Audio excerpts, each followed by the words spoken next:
First episode psychosis is the situation where typically a young person may experience changes in emotions, behavior, thinking, and perception, which interfere with daily functioning, such as attaining education as well as social functions.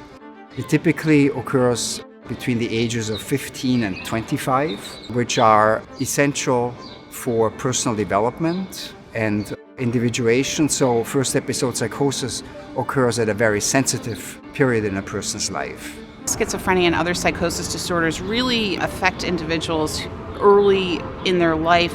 And so these are really critical developmental periods.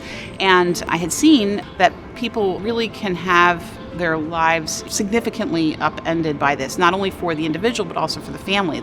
Heads Up is the supervising organization for all the first episode programs in Pennsylvania. Currently there are 19 first episode programs, and Heads Up provides different functions such as educating the first episode sites about implementation of what is called coordinated specialty care, obtaining data that shows how useful interventions are, reaching out into the communities to increase awareness of first episode psychosis, and with that assisting in earlier access to care as well as decreasing the stigma of psychosis.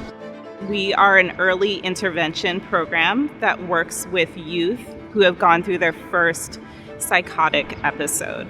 What it means is that someone who is experiencing symptoms of psychosis for the first time, at our center it's within 18 months, they would then be able to come to us and receive specific treatment that helps them in those early stages of what they're going through, which is very different from other types of outpatient mental health. We see a diverse group of young people and family members. So we really take this opportunity to meet with these young people and their families and help them get back to the life they were living. There's no judgment. They're very patient, understanding.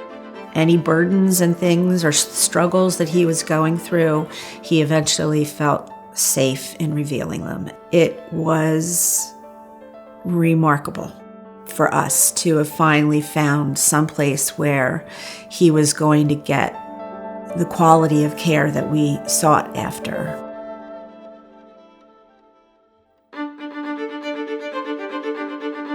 If you let the psychosis continue for too long, it really starts to affect someone's self-esteem. They might start to neglect things that are helping them move forward in their life. And in the long run, without earlier intervention, that can make a big impact. We know the longer people's symptoms go without being treated, the worse their outcomes. So we call that the duration of untreated psychosis. So it's really important for people to get to care earlier so that they don't have as much disruption in their lives, so they can use medicine and great other supportive strategies so that it prepares them for whatever may come, and they have this support network around them. It's been a very uplifting and helpful program and experience. I've been in it for 2 years. My therapist, Nick, he gave me a direction and kind of like a connection with somebody that I needed. My case manager would help me find a job or tell me different resources that I have no idea even existed. And that's what was so helpful. If I wasn't in the program, I'd probably be like 50 steps back. At an FEP center, you're going to receive coordinated specialty care.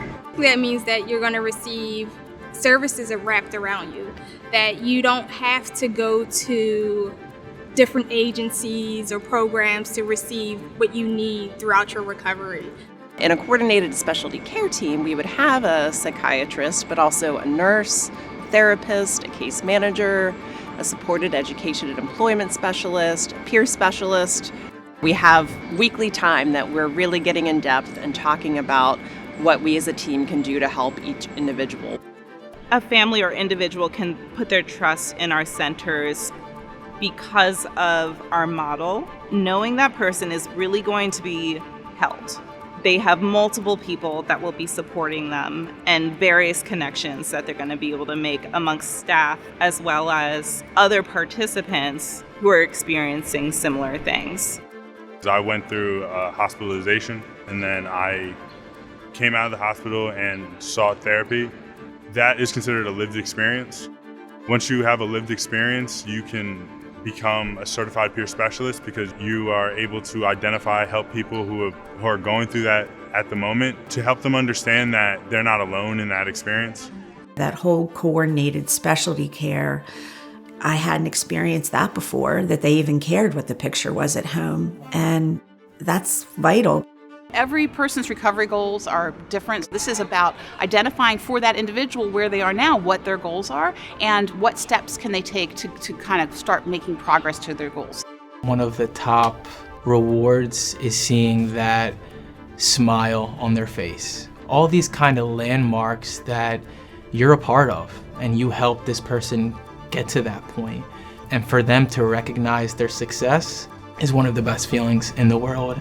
You're not going to find anything more supportive out there.